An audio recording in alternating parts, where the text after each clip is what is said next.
Hello and welcome to Mystic Visions. This is a monthly tarot reading for February for Scorpio, for my Scorpio friends. So this is going to be a general reading, which is using my adaptation of the Celtic Cross. And if you're a regular subscriber to the channel, you may have realized that I haven't been as active this month because my daughter was just born last week on January 23rd, the new Aquarius. And so for a little while I may just do these monthly readings until things kind of settle down a little bit. But here I am today to give you Scorpios your monthly reading. So let's see what we got for you. Woo!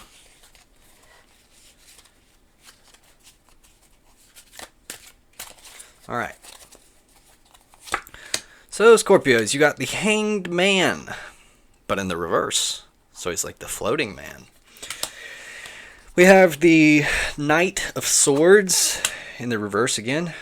8 of Cups, 10 of Coins, 6 of Coins, 6 of Wands, 8 of Coins, 5 of Cups, 5 of Coins, and the Judgment card. So, interesting. I'm seeing some numerological significance here. So, you have the 6 here and here. You have the 8 here and here. You have the 5 here and here, right? And then, 10 and then 20. So there's some numerological significance. There's a lot of pairs that are going on here. I'm kind of taking this to mean that there's some sort of correspondence or some symbolic meaning that's going on. There's also a heavy number of pentacles. You do have 2 cups, 1 wands, 1 sword, but then you have 4 pentacles. So a little bit more of a money focus going on. One more note that I have here. It looks like you only have 3 cards that are in the upright position. One of them's in your fears, and then the other one is your environment. And so the only other one that's upright is in your what you're headed toward. So there could be some resistance going on to the situation, or some general trepidation about what you're going through. But so let's dive in and see exactly what we're talking about. Hanged Man in the reverse means that you're kind of like not wanting to sit around and wait for things to come. There's a little bit more of a need to act. There's a little bit more of a feeling like stuck, a feeling like you're kind of in a rut or caught between a rock and a hard place. The Hangman in the upright position is normally a fairly good symbol. I mean, it sometimes can feel like there's nothing to do or like you're at the end of your rope, but at the same time, it has this way of kind of enlightening you to release and let go of the situation. In the reverse here, however, there's a little resistance to that. There's not wanting to let go, possibly wanting to control the situation a little bit too much, or something like that, or having a lack of introspection or meditation, right? Now, what's crossing you is the Knight of Swords in the reverse. So this could be,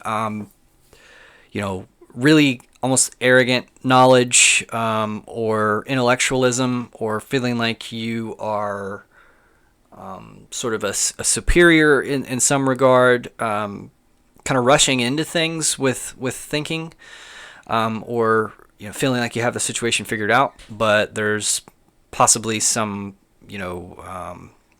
it's not going off without a hitch. We'll put it that way. There's a little bit of rashness to this. And now, this is not necessarily you. I kind of read it as you, but it could be somebody in your immediate environment who is quite annoying you with this type of energy or attitude.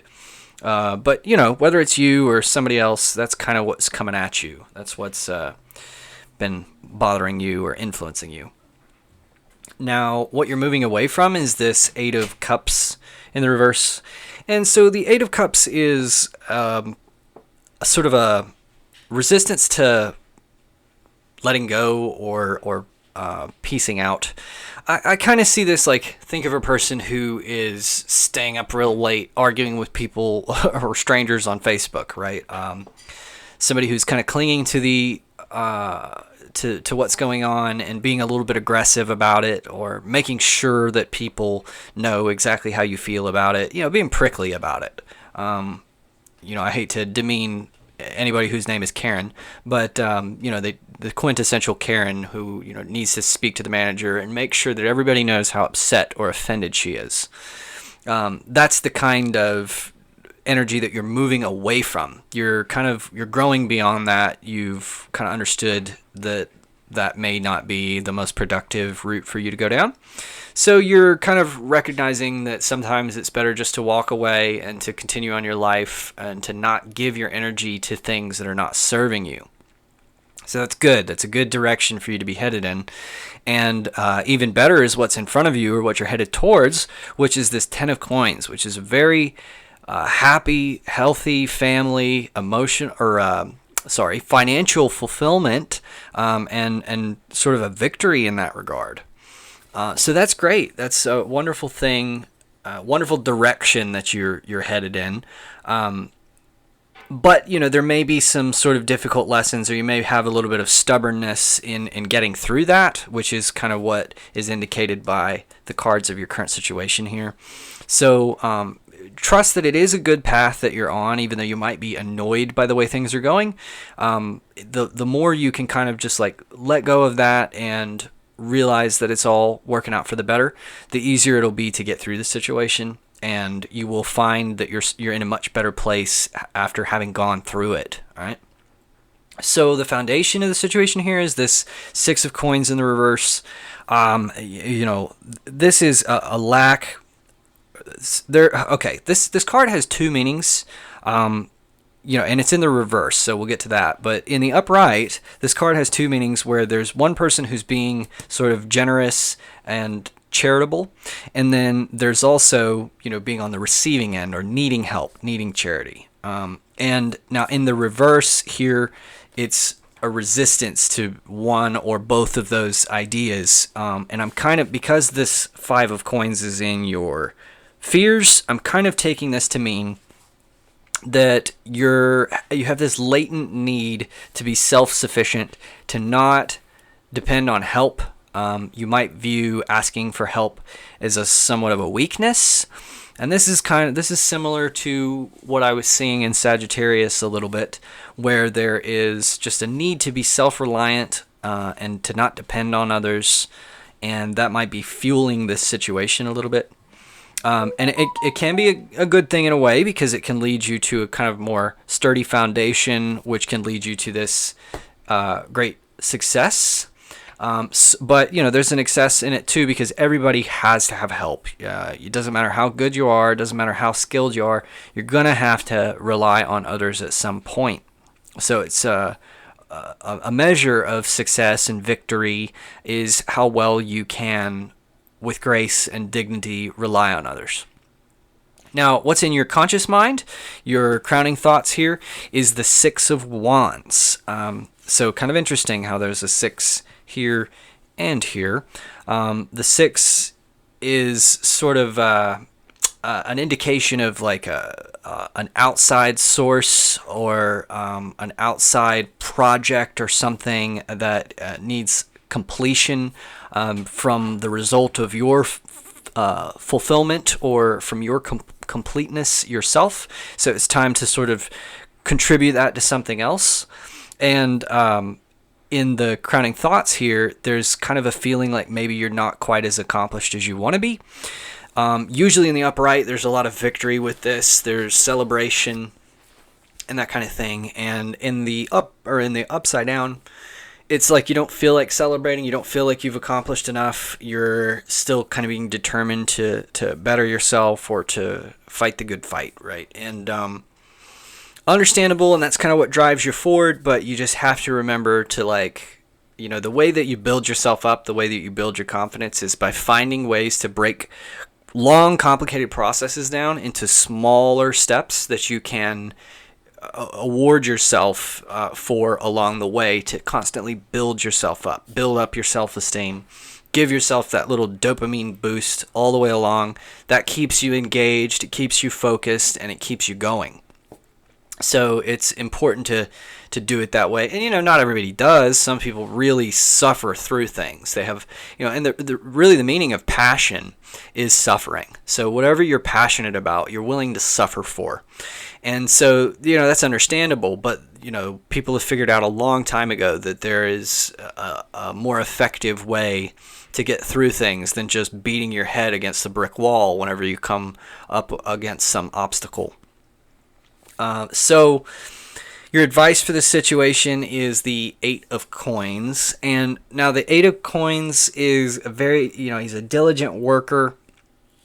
And so this is kind of odd for your advice, but it's almost as if what this is saying is work smarter, not harder. And this very much could involve, you know, needing help from other people and things like that. So you can't separate yourself from other people, ultimately. You can't separate your success from those around you. Even if you're going to, like, make a really great product all by yourself with no help, you still rely on people to buy that product or to like what you have to sell. So you can't, you know, a lot of people who are really obsessed with this idea of doing it on their own without help, they shoot themselves in the foot constantly because they don't realize that, you know, even if you're really putting in all the work yourself, if people don't like you, they're not going to buy your product. So there's that sort of interpersonal aspect is always there in whatever you're trying to do to be successful. So all of the diligent work in the world will not pay off if you're neglecting a sort of balance to this sort of thing.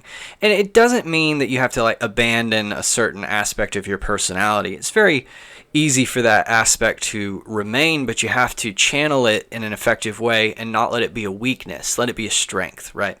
So a lot of people are a lot more successful because they have that indignant attitude, that rebellious type of an attitude. And so there's a way for you to utilize that in such a way that people are attracted to your message or whatever you're trying to do. The current environment, you have this 5 of Cups, and the 5 of Cups is a little bit of kind of, I want to say, like crying over spilled milk, or, you know, this figure is kind of looking at these 3 cups that have spilled over, but he's completely ignoring the 2 cups that are upright behind him. But I like in this card how those 2 cups are resting on his garment. So if he doesn't pay attention to those 2 cups, they're going to spill too. He's going to knock them over. So this is a message of, you know, even when you're feeling like some pain of loss and things like that, it's very important for you to focus on what you still have to avoid wasting even further or going further down the hole. You know, you don't want to, if you find yourself in the bottom of a hole, you don't want to keep digging. You want to, you know, figure out a way to get out, but you don't want to just keep digging that down deeper. And this is what's going on in your environment. There's some people around you who are kind of, you know, illustrating this type of an energy. And it's very important, I think, for you to compartmentalize that and recognize what they're doing and recognize that it doesn't benefit you to be that way. Now, what's in your fears card is this this really feeling of needing help.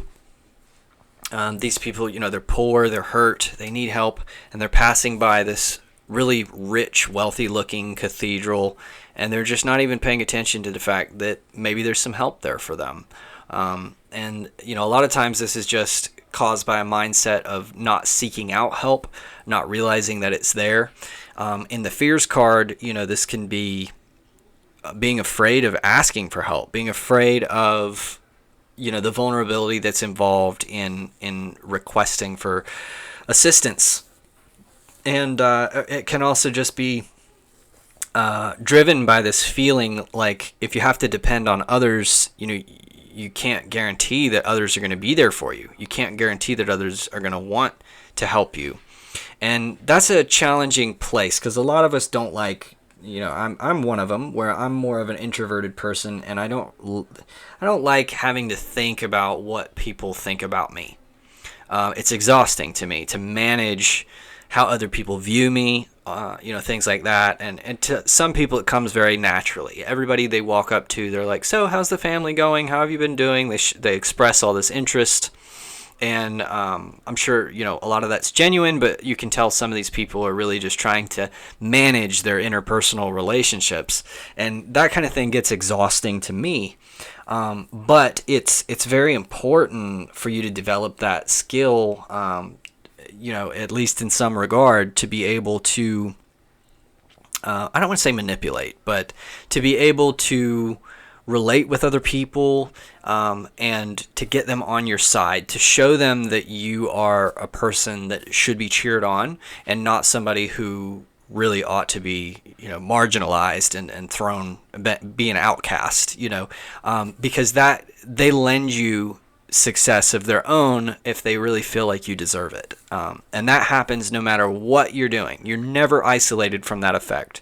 Like I said, even if you're the boss of your own business and the only worker or the only one doing anything, you still have to have people want your business to succeed in order for you to get anywhere. Now, the overall message or the overall outcome is this judgment in the reverse. And so this can mean that there's been a little bit of perhaps, judgment is similar to the justice card, but the big difference is justice kind of deals more with like the logical thinking it through, and then judgment, or I'm sorry, I don't know if I said that right. Justice is more of the logical part.